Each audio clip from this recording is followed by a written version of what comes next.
안녕하세요. 고준의 지혜 TV입니다. 구독과 좋아요 부탁드립니다. 옛날 어느 마을에 30이 넘은 나이에 묵가에 급제한 윤희성의 사내가 살고 있었다. 천성이 유쾌하고 호기로운 윤선달은 묵가 말석의 성적으로 급제하였기에 바로 벼슬을 받지 못했다. 당시에는 묵가 시험에 급제하여도 성적에 따라 일부는 벼슬을 받지 못하고 자리가 날 때까지 기다려야만 했는데 그들을 선달이라고 불렀다. 급제했다는 기쁨도 잠시였고 기약 없는 기다림의 시간이 윤선달을 지치게 하였다. 이를 바라보는 윤선달의 부모님도 애가 타기 시작했으며 어떻게 하면 아들을 도울 수 있을까 하고 아들 몰래 아들이 벼슬길에 나갈 수 있는 방법을 모색했다. 들으니 한양의 권세가와 줄이 닿아 청거를 받으면 아들이 고대하던 벼슬길에 나갈 수 있음을 알게 되었다. 대대로 물려받은 재산이 많았던 윤선달의 부모는 어느 정도의 전답을 팔아 돈을 마련해 한양의 이름만 대도 알만한 남정승과 줄이 겨우 닿았고 첩지가 내려올 날만을 손꼽아 기다리고 있었다. 하지만 여러 해가 흘렀음에도 첩지는커녕 남정승으로부터 어떠한 소식도 없었다. 그러던 중 불행히도 윤선달의 부모님은 갑작스럽게 나란히 중병에 걸려 상태가 호전되지 못했다.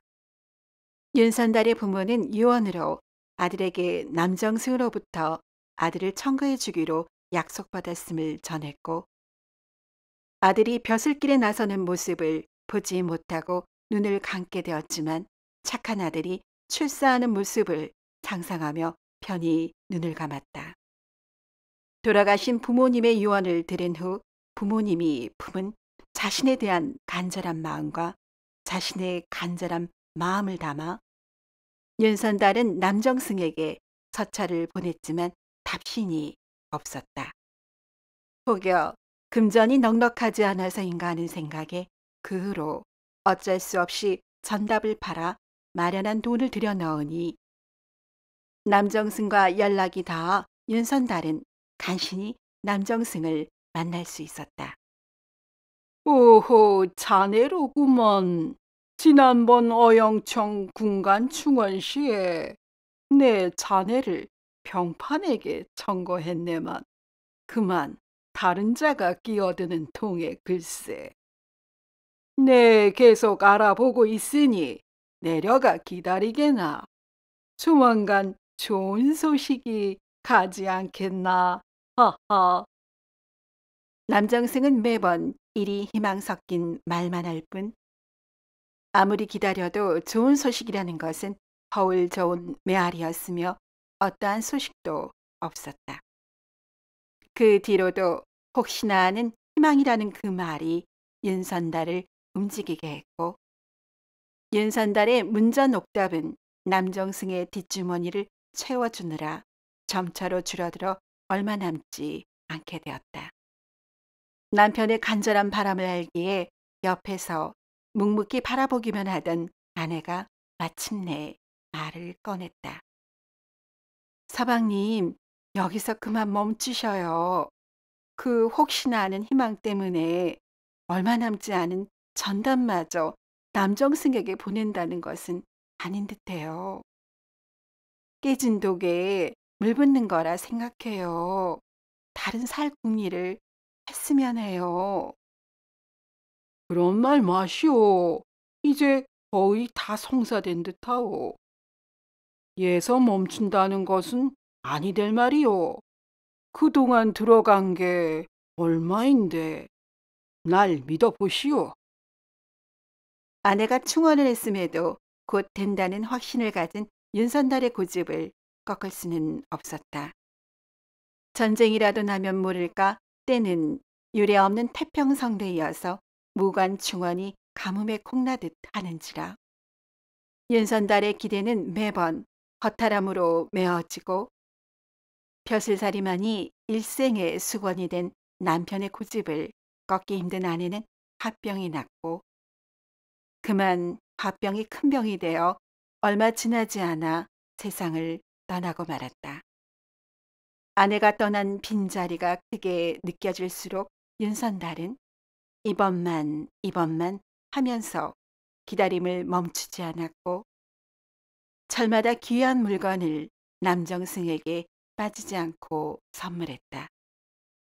더 이상 어느 누구도 윤선달에게 그만 멈추라고 말해주는 이가 없다 보니 윤선달은 다른 생각을 해볼 수가 없었다.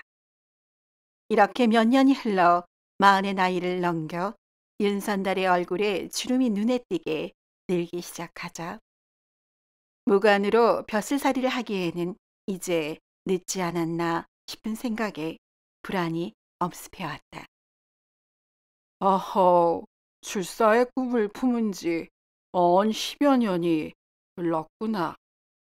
사나이가 한번 칼을 빼었으면 끝을 보아야지. 중도에 포기할 수야 있는가? 이번 길을 마지막으로 기필코 접지를 바꿔야 말리라. 이렇게 윤선달은 마지막 결심을 하고 남아있는 모든 가산을 정리해서 돈 1,000냥을 마련해 남정승에게로 갔다. 그래도 혹시나 하는 마음에 돈 300냥은 단골 객점의 주인에게 맡겨놓고 나머지 700냥 전부를 남정승에게 바쳤다. 여보시게 매번 이리 큰 돈을 내놓는단 말인가? 내 자네의 정성을 봐서라도 힘을 써봄세. 기다리는 동안 사랑채에서 머물며 편히 지내시게나. 윤선달이 내미는 돈 앞에서 남정승은 또다시 희망의 말을 하며 탐욕스러운 속내를 감추었다. 일말의 희망을 안고 윤선달은 다시 기다리기 시작했으나 기다림은 여전하였다. 오히려 시간이 지날수록 다른 문객들에게 밀려 사랑채에서 행랑채로 거처를 옮겨야 했고 끼니도 점점 시원찮게 나왔으며 이제는 제때에 나오지 않을 때도 있었다. 몇 달이 흘렀지만 아무 소식이 없자 윤선달은 남정승을 만나자고 했으나 이마저도 쉽지 않았다. 상황이 이 지경에 이르자 윤선달은 신뢰를 무릅쓰고 남정승이 태청하는 길목을 가로막고 만나주기를 청했다. 남정승은 눈살을 찌푸렸으나 주위의 시선이 의식되어 윤선달을 방에 들도록 했다. 날이 어찌하여 약조한 접지를 내려주지 않으시는 겁니까요? 그동안 수많은 문전옥답을 처분하여 수만금을 내놓았는데 너무하십니다요. 어허, 여보게, 낸들 가만히 있었겠는가? 자네가 준 재물을 풀어 최선의 노력을 다했네만 운이 닿지 않은 것을 어찌하겠는가? 그리고 내가 자네에게 돈을 달라 했는가? 자네가 자네 욕심으로 내게 준 것이 아니던가? 나도 할 도리는 다 했네. 이쯤에서 마음을 접고 낙향하게나. 이 말을 듣고 윤선달은 비로소 현실을 깨닫게 되었고 하늘이 무너지는 듯 그 자리에서 힘이 풀려버렸다. 남정승의 곳간은 자신이 내놓은 귀한 재물과 돈으로 가득 찼는데 믿을 사람 아무도 없다는 말이 사뭇 실감났다. 한매한 신분의 선달이 억울하다고 권세가 하늘을 찌르는 남정승에게 더 항변해 보아야 치도곤만 기다릴 듯하여 윤선달은 힘없이 현실을 받아들이고 낙향할 수밖에 없었다. 많은 재산을 지녔었던 윤선달이 남정승 집을 떠날 때 그가 챙긴 행장에는 헌옷까지 몇 벌에 다 다른 가죽신과 집신 2억 켤레뿐이었다. 막상 남정승 집을 나섰으나 이미 고향의 전답과 집을 모두 처분하였기에 고향으로 돌아간들 살 길이 막막하였다. 터덜터덜 길을 걸으며 살아갈 궁리를 하는 중에 몇 달 전 단골 객점의 주인에게 맡긴 300냥이 생각났다. 윤선달은 그 돈만 있다면 새롭게 시작할 수 있으리라는 생각에 객점으로 갔다. 여보시게 몇 달 전에 내가 맡겨놓은 300냥을 다시 돌려주시게나. 객점의 여주인은 이미 윤선달이 가진 것 없이 남정숙 댁에서 쫓겨났다는 소문을 들었고 객점으로 들어온 초라한 행색의 윤선달을 보니 순간 선달이 가짜나 보였고 300냥을 돌려준다는 게 아깝게 여겨졌다. 아니 선달님 어디서 봉장 두드리는 소리를 하십니까요? 그 돈은 지난 외상값으로 주신 것이지요. 그 돈을 찾아가시려면 외상값부터 갚으셔야지요.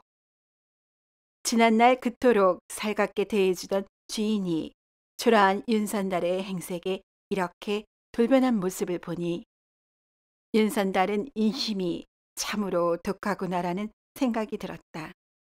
하지만 마지막 남은 유일한 돈이었기에 윤선달은 사정이라도 해볼 요량으로 말했다. 여보게 어찌 자네가 이리 나에게 박하게 대하는가? 정 그러하다면 단돈 몇십 냥이라도 내어줄 수 있겠는가? 내 급히 행장을 구리느라 노잣돈이 부족하다네. 아니 이 양반이 이리 억지를 계속 부리실게요. 여보게들 멋들 하고 있는가? 이 양반 좀 끌어내게나. 객점 주인의 말이 떨어지자 힘께나 쓰는 듯한 서너 명의 장정들에게 이끌려 다리에 힘이 풀린 윤선달은 아무 저항 없이 객점을 쫓기듯 나왔다.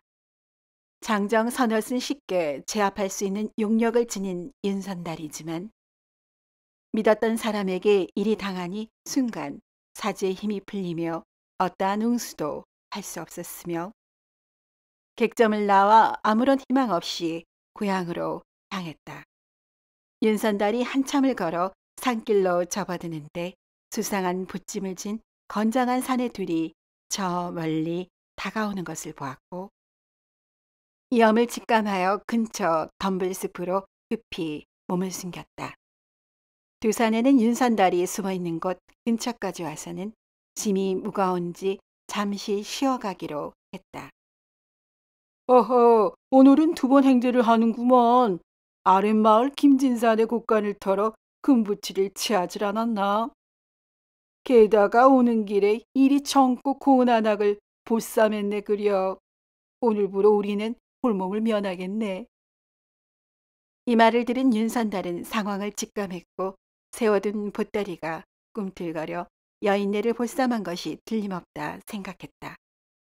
윤선달은 더는 주체할 수 없다는 생각에 두 사내가 한숨 돌리며 방심하는 사이에 달려들어 두 사내의 면상과 옆구리를 동시에 내질렀다. 두 사내가 힘쓸 겨를 없이 그 자리에 거꾸러지자 윤선달은 두 사내의 꾸러미와 보쌈 보따리를 냉큼 둘러매고 내달렸다. 급소를 맞은 두 사내는 자리에 누워 신음하며 따라오지 못했다. 한참을 달려와 아랫마을 어귀에 도착한 윤선달은 두 사내가 뒤쫓아오는 기색이 없자 짐과 보쌈 보따리를 내려놓았다. 윤선달이 꿈틀거리는 보따리를 풀자 쪽집머리의 30대 여인이 입에 재갈을 물고 있는 모습이 드러났다.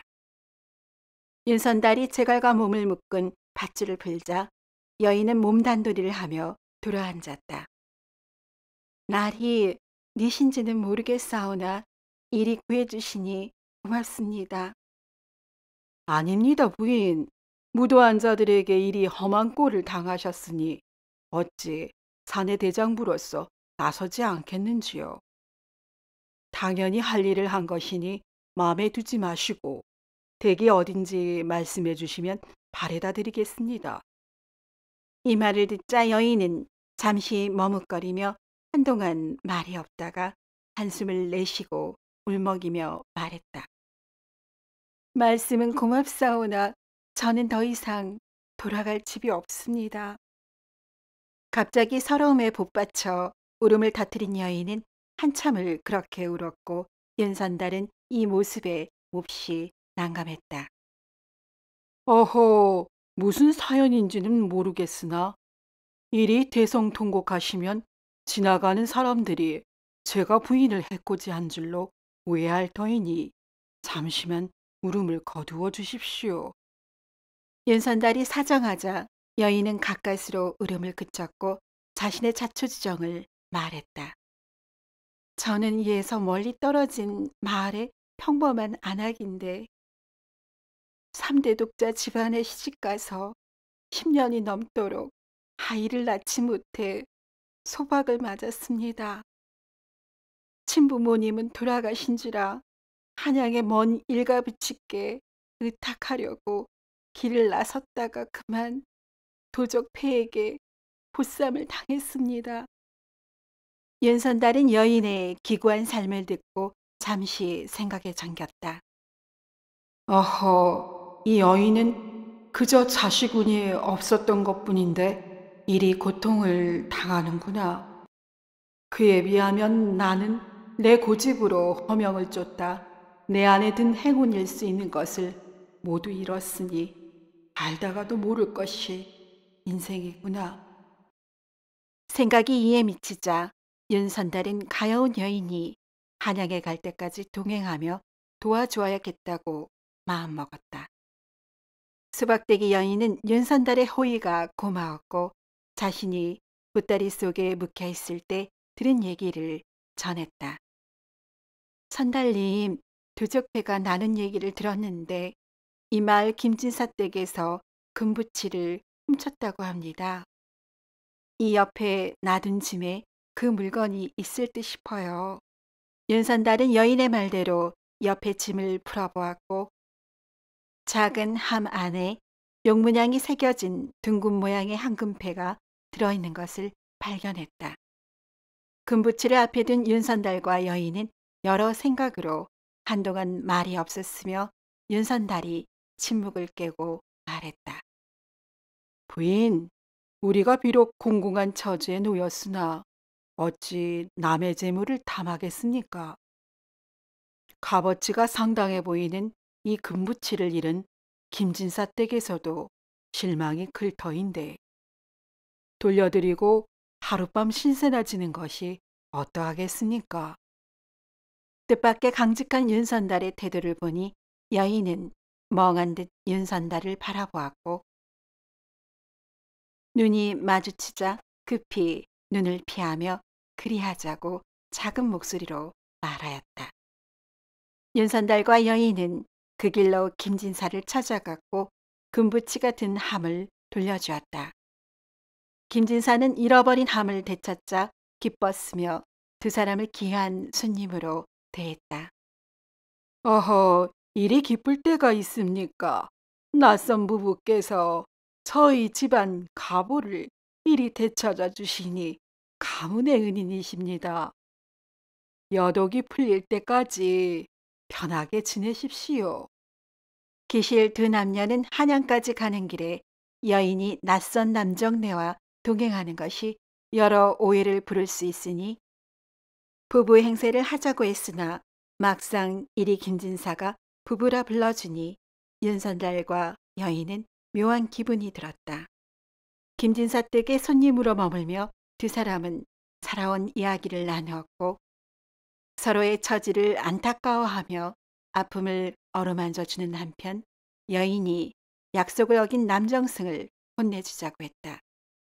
며칠을 생각한 후에 여인은 윤선달에게 계책을 일러주었고 먼저 객점 주인으로부터 300냥을 돌려받자고 했다. 윤선달이 발넓은 김진사 앞에서 300냥을 가르친 객점 주인에 대해 넋두리를 하자 김진사는 마침 한양에서 여러 객점을 운영한다는 거상을 소개해 주었으며 거상을 통해 객점 주인이 윤선달에게 돈을 돌려주도록 했다. 윤선달은 돌려받은 300냥으로 거상의 도움을 받아 한양에 번듯한 집을 얻었고 여인이 들려준 계책대로 남정승을 찾아가 자신의 집으로 초대했다. 대감, 나리의 깨우침 덕분에 낙향하던 차에 부유한 여인을 만나게 되어 한양의 집을 구해 지내려고 합니다. 그동안 은혜도 보답하고 앞으로도 살펴주십사 하는 의미에서 저녁을 대접했으면 하오니 왕림해 주십시오. 남정승은 알거지가 된 윤선달에게 무슨 일이 있었나 궁금하기도 했고 부유한 여인에게 호기심이 일었다. 윤선달의 집에 온 남정승은 곱게 단정한 아리따운 여인을 마주대하니 어디에 눈을 둬야 할지 머뭇머뭇했다. 어허, 윤선달 이자는 운도 좋구먼. 미인에 부유하기까지 한 여인을 아내로 맞이하고 복이 터졌네. 내겐 이런 복도 없다니 참. 남정승은 이런 생각을 하며 흘깃흘깃 곁눈질로 여인을 훔쳐보며 술을 마셨다. 이후로도 윤선달은 몇 차례 자리를 마련했고 여인을 바라보는 남정승의 사심짙은 눈길은 더욱 은근해졌다. 언제부터인가 남정승은 윤선달의 저녁 초대를 기다리게 되었으며 그러던 어느 날 남정승은 저녁 초대를 받았고 여인을 보고 싶은 마음에 한달음에 달려왔다. 그런데 평소와 달리 주안상이 안채에 마련되었다기에 남정승은 혹시나 하는 기대감을 안고 안채로 안내받아가니 곱게 단정한 여인이 자신을 맞이하는 것이었다. 날이 바깥 주인이 급히 볼 일이 생겼기에 이리 모셨습니다. 저희 집 사정으로 대강같이 귀한 분께서 헛걸음하지 않으시도록 이리 한 것이니 사양치 마십시오. 남정승은 은은한 향이 밴 안방으로 들어가자 꾸민 듯 설레어 마음을 주체할 수 없었으며 여인이 따라주는 술을 몇 잔 받아 먹자 자신의 사심 어린 속내를 감출 수 없었다. 여보시오, 부인. 내 그동안 부인을 동경해왔다오. 마침 오늘 윤선달도 부재 중이니 내 마음을 받아주셨으면 하오. 여인은 처음에는 놀란 듯이 조금 뒤로 물러앉았으나 이내 고개를 살짝 끄덕이며 채비를 하고 올 테니 불을 끄고 먼저 이불 안으로 들어가 있으라 했다. 남정승은 기대감에 한껏 부풀어 잠자리 차림으로 불을 끄고 이불 속에 들어갔다. 그런데 이게 웬일인가? 여인이 급히 들어오며 바깥 주인이 돌아와서 오해할 수 있으니 급히 피하라고 했다.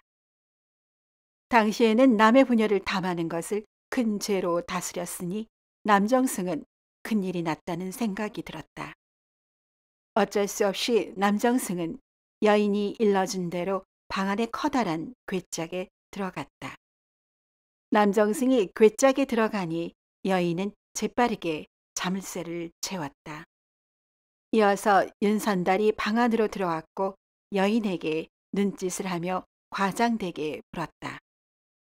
여보, 부인, 내 출타하여 일을 보려는 중에 깜빡하고 궤에 넣어둔 집문서를 그냥 두고 나왔지 뭐요. 라고 말하며 여인에게서 열쇠를 넘겨받아 궤를 열었다. 궤를 여니 남정승이 잠자리 옷차림으로 들어가 있자 윤선달이 짐짓 놀라는 듯이 물었다. 아니, 대감, 이 야심한 시각에 남의 집 안방에 어찌 그런 차림으로 계시는 것입니까? 설마. 아니, 아닐세. 나는 아무 짓도 하지 않았네. 제발 오늘 일은 소문내지 말아주시게. 돈이든 벼슬이든 내 자네가 원하는 바는 무엇이든 들어주겠네. 대감께서 이리 강상의 법도를 우습게 하실 줄은 몰랐습니다. 허나 그간의 정리를 생각해서 이번 한 번만은 눈 감아드리겠습니다. 다만 대감께서 하신 약조는 문서로 남겨주셨으면 합니다. 남정승은 윤선달이 원하는 대로 약조를 글로 남기고 수결했다. 얼마 지나지 않아 남정승은 약속한 대로 윤선달에게로 봉투를 전했다. 그날 밤 윤선달은 소박대기 여인과 마주 앉아 지난 얘기를 나누었으며 수박대기 여인이 봉투 안에 든 것이 무엇인지 궁금해하자 윤선달이 빙그레 웃으며 말했다. 이 봉투는 그동안 제가 남정승에게 갖다 바친 돈을 돌려받은 어음입니다. 이에 소박대기 여인이 놀라며 물었다. 선달님, 어찌하여 무관의 첩지를 받지 않으시고 어음을 받으신 겁니까? 그토록 소원하시던 것을 어찌 잡으셨는지요? 제가 막중대사를 두 어깨에 짊어지기에는 이미 나이가 너무 들었고 돈으로 벼슬을 산다는 것 또한 정당하지 못하다는 생각입니다. 그동안 허명을 쫓느라 주위의 많은 분들께 배를 끼쳤습니다. 잘못된 선택을 고집스럽게 이끌고 가는 것 또한 어리석은 자의 태도이며 사람에겐 자기에게 맞는 옷이 있는 듯 싶습니다. 저는 앞으로 제 분수에 맞는 자리를 찾으렵니다. 허허. 수박대기 여인은 윤선달의 말을 듣고 저절로 고개가 끄덕여졌으며 윤선달이 더욱 믿음직스럽다는 생각에 눈을 뗄 수 없었다. 윤선달이 이러한 분위기를 눈치챈 듯 헛기침을 하며 말했다. 부인 덕분에 잃어버린 재산도 되찾게 되었고 바른 생각도 되찾게 되었으니 고맙소이다. 우리가 이리 홀몸으로 만난 것도 하늘이 내려준 인연인 듯 싶습니다. 남들은 이미 우리를 부부로 알고 있는데 이대로 우리가 부부로 지냈으면 하오만. 이 말을 듣고 소박대기 여인은 얼굴에 홍조를 띠고 고개를 살짝 끄덕였다.